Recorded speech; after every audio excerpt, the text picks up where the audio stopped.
Good morning, everyone. Today we will study Chapter 3, Section 3, Bayes' formula.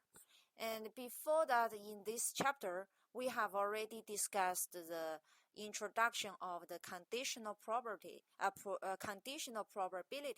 and we have already know what is the conditional probability, right? So it's a probability given the event A, the probability of another event B, and we know how to work out how to calculate the conditional probability, right? Now today for this part, for the Bayes formula, I'm going to use a different structure, okay?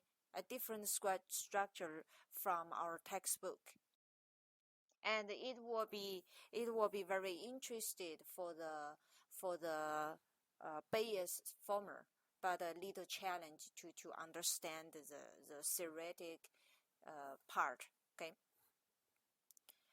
Now there is the theory called the total probability theory. Okay, total probability theory. There are some description which is a little different from our textbook. So let me explain here. Okay, let me explain here.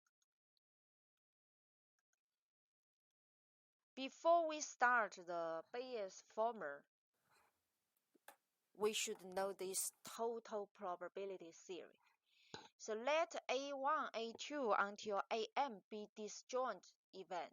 So the disjoint event, according to our textbook, we call it mutually exclusive. Okay, we call it mutually exclusive. They are the same. Okay, they are the same.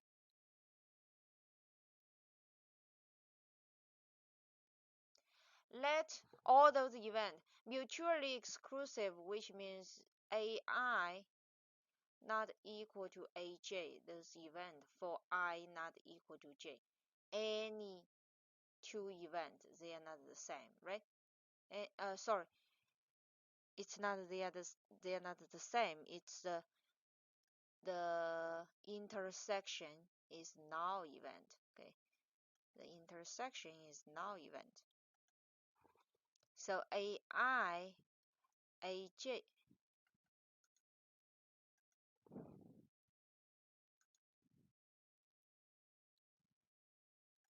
AI, AJ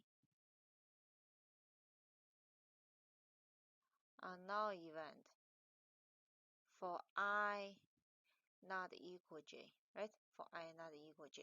So let all those A1 until AM be disjoint event that form a partition of the sample space. What does the partition mean? Okay, that means each possible outcome is included in exactly one of the event. And also you can understand these are mutually exclusive event. So any intersection, any two intersection of the event are null event. And so partition, let me explain here, okay? Let me explain here what does partition mean. It's a partition for the sample space. Partition means, number one, any I not equal to J event AI, AJ are null event, which means they are mutually exclusive. The index for any I not equal to J, then the intersection is null event, which means there is no common outcomes for any two events.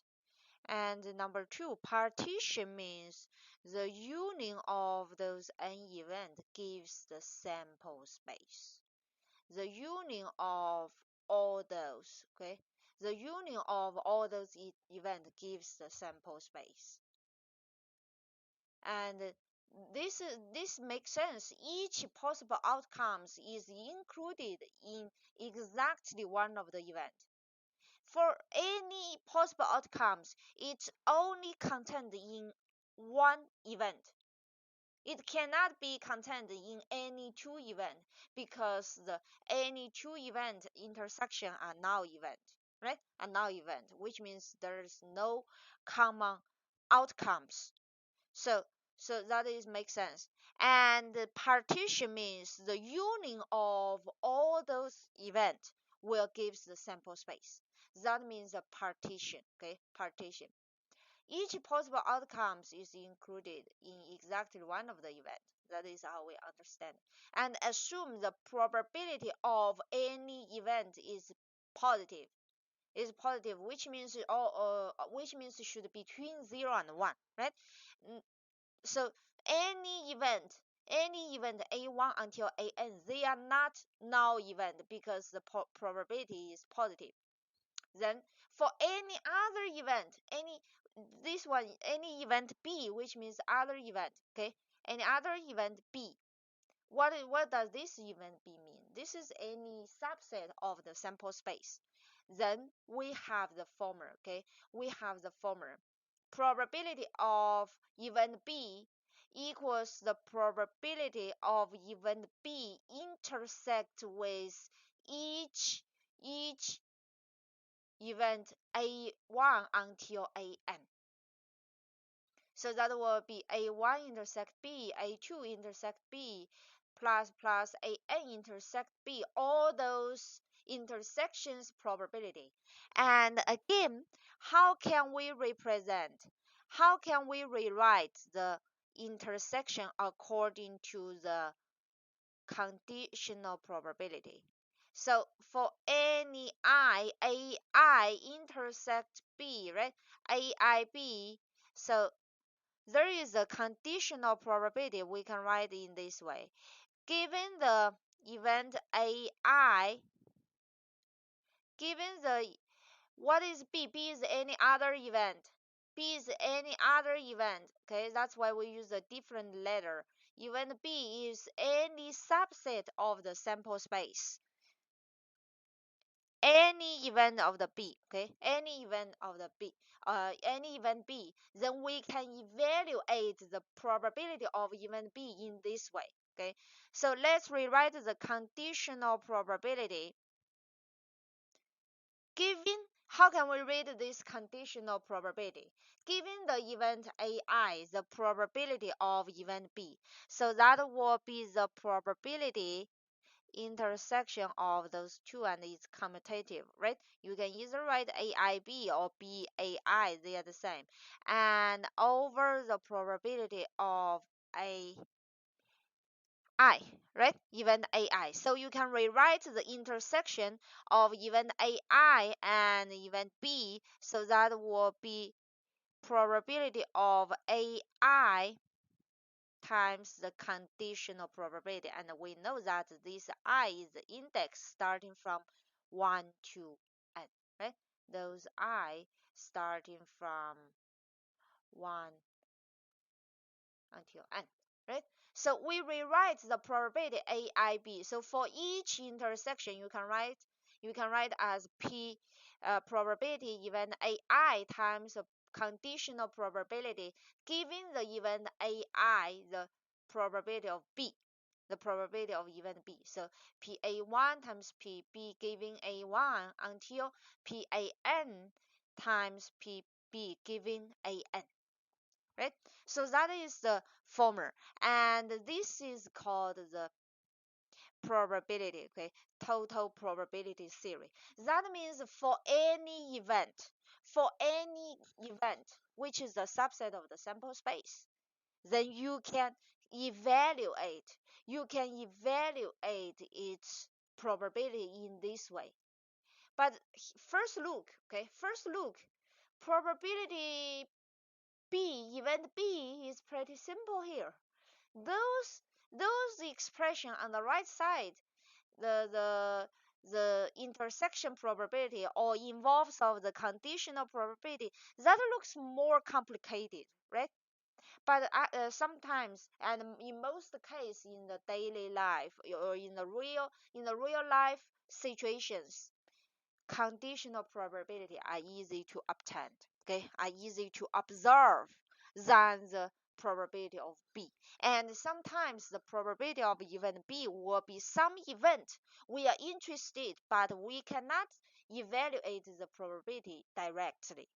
That's why we need to use those conditional probability, okay, the sum of all those intersections. And how we understand this one, okay, how we understand this total probability theory. Now let's use a case when I is 3, okay, when I is 3, or basically you can also understand for I is 2. That will be enough, okay, that will be enough. So this Venn diagram, this is the Venn diagram when I equals 3. So let me explain here, okay, let me explain here.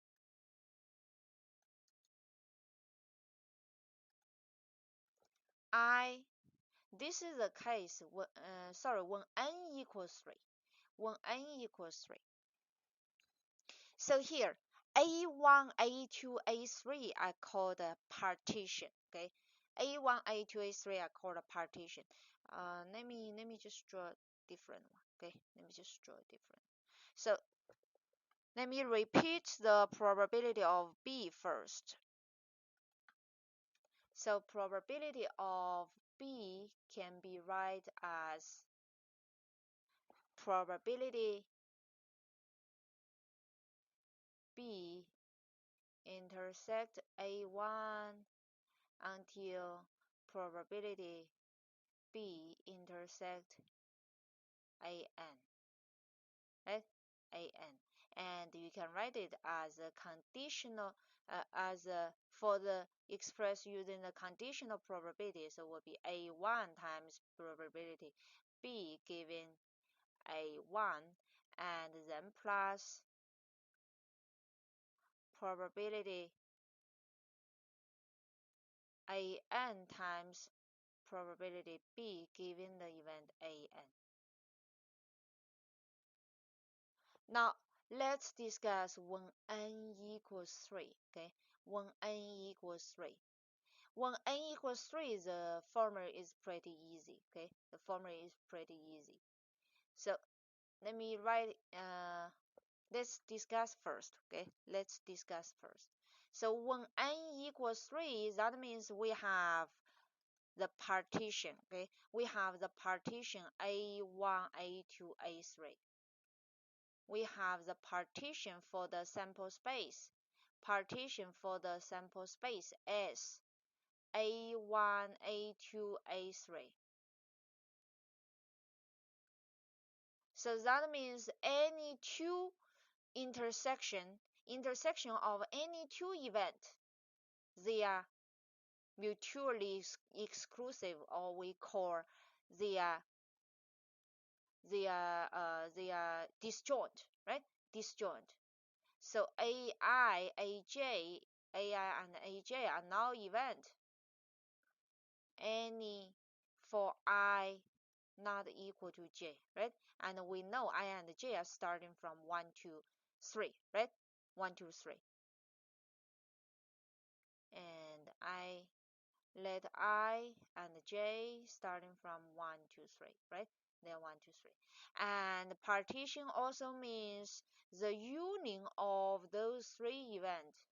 The union of those three events, you can write this union symbol, or it will be much easier to understand when n equals 3. A1 union A2 union A3, that gives the sample space. So let's use the Venn diagram to explain, to understand the partition here, okay? To understand the partition of a sample space. So this box denotes the sample space, right? Use the Venn diagram. And the partition, we don't know how it looks like, okay? We don't know specifically what is this partition. So you can do any partition, okay? You can do any partition. So like the one we did. So you can do this way,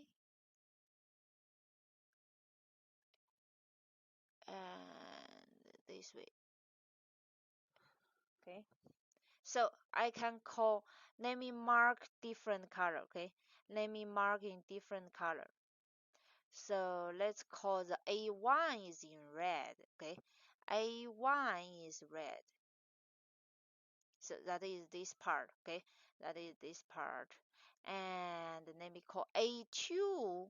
So A2 will be this part. That includes outcomes, right? That consists outcomes.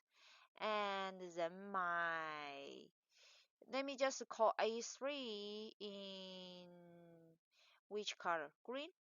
All right, let's try green.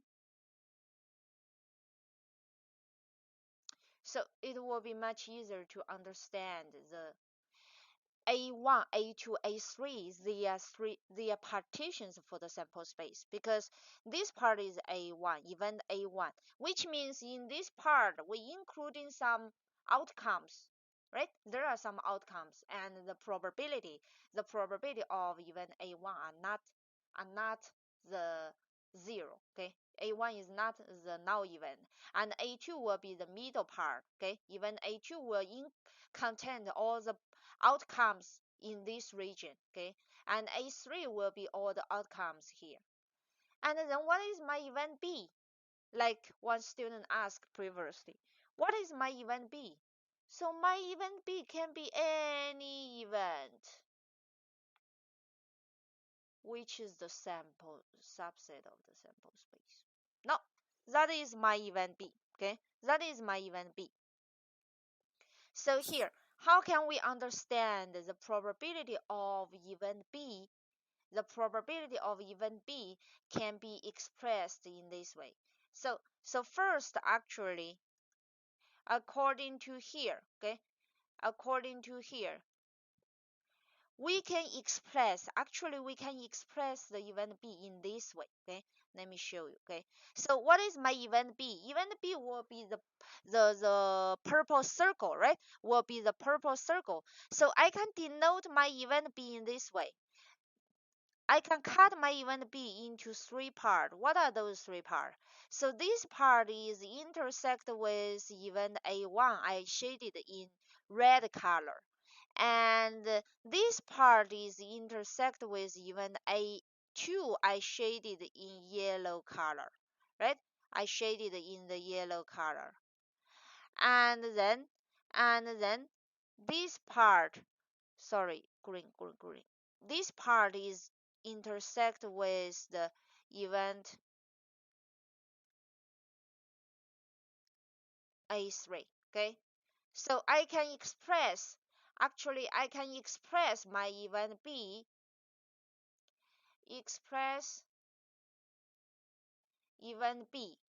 in this way. Event B will be the, how can we represent the red part? The red part actually is the intersection of A1 and B, right? The red part. This is the red part I shaded. That can be represented as the event A1 intersect with event B. And then how can I represent the yellow part? The yellow part is the A2 intersect event B. And how about the green part? The green part is event A3 intersect the event B. So make sense? Make sense? Let me just write those colors. So this part will be the yellow part to denote those outcomes, right? Those outcomes. And then this is the one for the shaded green part. How can I represent the event B? So the event B will be the red part union the yellow part union the green part, right? And you will notice that those three part in red, yellow, green, those three part are mutually exclusive, and it makes sense. It makes sense because AI, AJ AI, AJ, they are mutually exclusive. AI, AJ are this one, right? When I not equal to J. So how about this one? How about this one? AI intersect B and AJ intersect B. So that is, of course, AI intersect B is the subset of AI, right? If you understand from the set theory part. AI intersect B, the outcomes will be smaller, right? And those outcomes is contained in the AI. And this AI intersect B, those outcomes will be contained in AJ. But AI and AJ event AI and AJ, they have no intersection. They have no common outcomes. They are mutually exclusive. So how about the smaller one? Okay, of course, those will also be null event, right? So anyone, okay, any two of them are mutually exclusive. Why we need this one? Because according to axiom 3, if those three events A1 intersect B, A2 intersect B, A3 intersect B, they are mutually exclusive, then we can express the event of probability of event B as this is the union, right? This is like the union. So that will be the union of this probability. What is the union? AI intersect B, right? AI intersect B. What is my I? My I starting from 1 to 3, and which we take the union of those part in the parentheses. And take the union of this you can take this one as EI, as a new event EI. So the union from the probability of union of EI, event EI, since EI are mutually exclusive, you can expand it, right? You can expand it in this way. So that means you take the sum according to the axiom number 3, you can take the sum for each probability AI intersect B, okay? AI intersect B, let I starting from 1 to 3, okay? So that is according to axiom number 3, okay? Axiom, probability axiom number 3.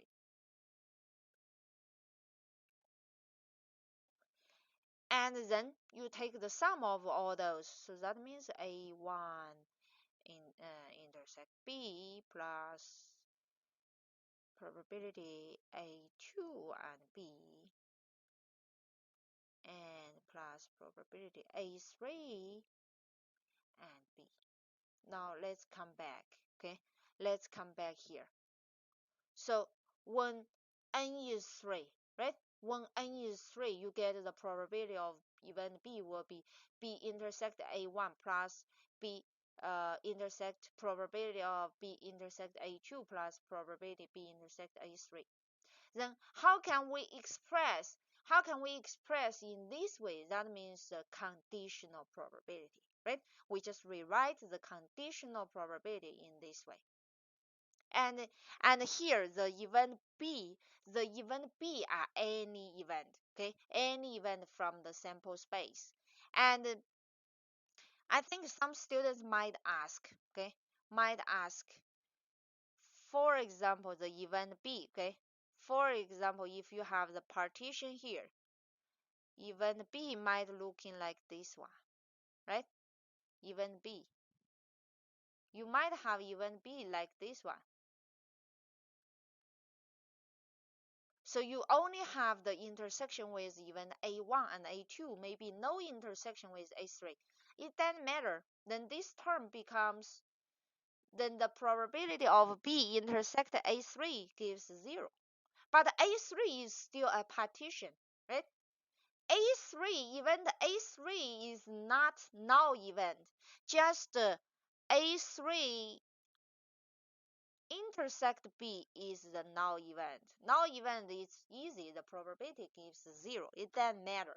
So any event, okay, any event, you can, the probability, any event B which is the subset of the sample space. You can express the probability in this way. What are those A1, A2 until AN? They are partitions for the sample space. Okay, and you can have any partitions. Okay, just to satisfy these conditions. Any two of them are mutually exclusive, or any two of them are disjoint, and the union of all those partitions gives the sample space. That means if you have one outcomes that belongs to exactly only one event, okay, they can any outcomes in the sample space, they cannot be shared with any two events. If one outcomes can be shared, can be contained in any two events, you are not going to satisfy number one. They cannot give the null event for the intersection. Make sense? So partition, okay, partition. And this is from very theoretical side, okay, theoretical side. And you for the specific problem, you need to understand what are the partitions, okay, what are the partitions.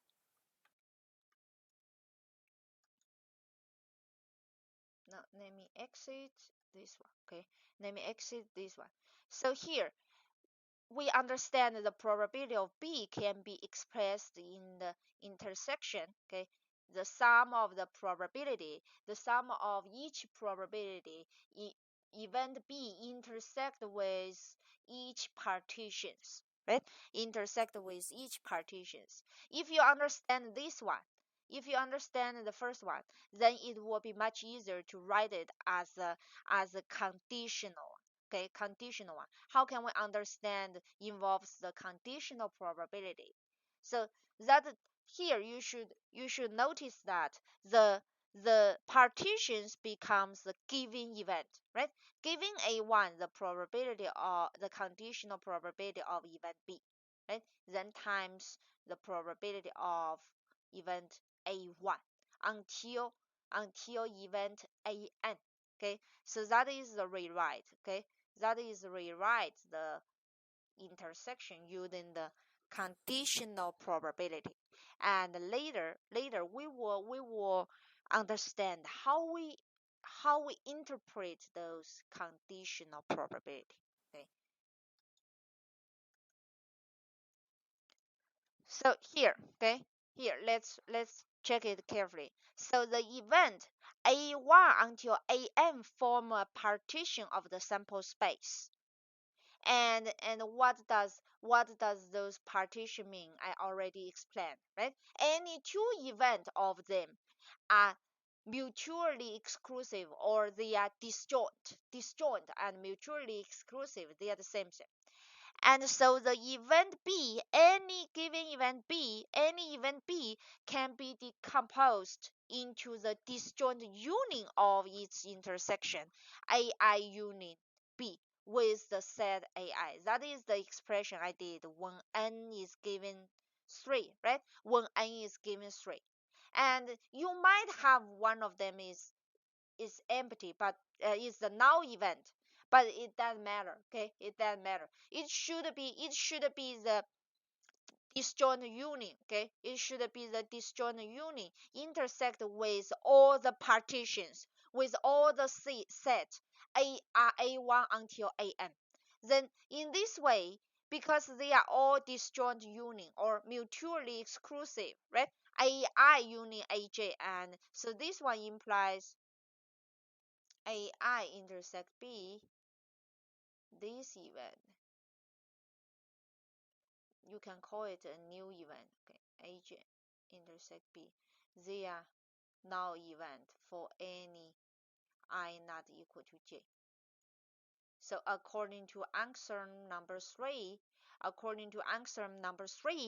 then you can rewrite the probability of this unit as the sum of each probability, right? And since for each intersection probability, AI intersect B can be rewrite as the conditional probability. So you can replace each one as a conditional probability. So you get the probability of event B. So that is called the total probability theory. Okay, total probability theory. After we explain the total probability theory, then we should be able to understand the Bayes formula, or it will be much easier to understand the Bayes formula.